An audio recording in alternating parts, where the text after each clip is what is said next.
കുട്ടികൾക്ക് കണ്ടും കേട്ടും അനുഭവിച്ചുമറിയാൻ തയ്യൂർ ഗവൺമെന്റ് സ്കൂളിൽ നക്ഷത്ര വീടൊരുങ്ങി. പ്രീ പ്രൈമറി കുട്ടികൾക്കായി നിർമ്മിച്ച വർണ്ണക്കൂടാരം ചൊവ്വാഴ്ച ഉദ്ഘാടനം ചെയ്യും.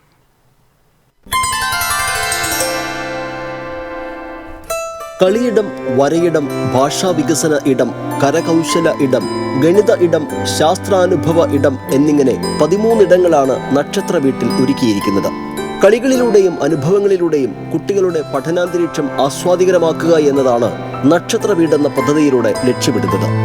സമഗ്ര ശിക്ഷാ കേരളത്തിന്റെ 10 ലക്ഷം രൂപയും വേലൂർ ഗ്രാമപഞ്ചായത്തിന്റെ 5 ലക്ഷം രൂപയും ഉപയോഗപ്പെടുത്തിയാണ് അന്താരാഷ്ട്ര നിലവാരത്തിലുള്ള നക്ഷത്ര വീട് ഒരുക്കിയിരിക്കുന്നത്. തയ്യൂർ സ്വദേശികളായ കൃഷ്ണൻ, അനീഷ് എന്നിവരാണ് മുഖ്യ ശില്പികൾ. നക്ഷത്ര വീടിന്റെ ഉദ്ഘാടനം ചൊവ്വാഴ്ച വൈകിട്ട് 4 മണിക്ക് AC മൊയ്തീൻ MLA നിർവഹിക്കും. വേലൂർ പഞ്ചായത്ത് പ്രസിഡന്റ് TR ഷോബി അധ്യക്ഷനാകും. 1917 സ്ഥാപിതമായ വിദ്യാലയം ഇന്ന് ഹൈടെക് രീതിയിലേക്ക് മാറുകയാണ്. സ്മാർട്ട് ക്ലാസ് മുറികൾ, കമ്പ്യൂട്ടർ ലാബുകൾ, 5000-ഓളം പുസ്തകങ്ങളുള്ള ലൈബ്രറി, ശാസ്ത്ര ഗണിതശാസ്ത്ര ലാബുകൾ, കുടിവെള്ളം, ടോയ്ലറ്റ് കോംപ്ലക്സ് എന്നിവയും വിദഗ്ധരായ അധ്യാപകരുടെ സേവനവും തയ്യൂർ വിദ്യാലയത്തിന്റെ പ്രത്യേകതകളാണ്. TCV എരുമപ്പെട്ടി.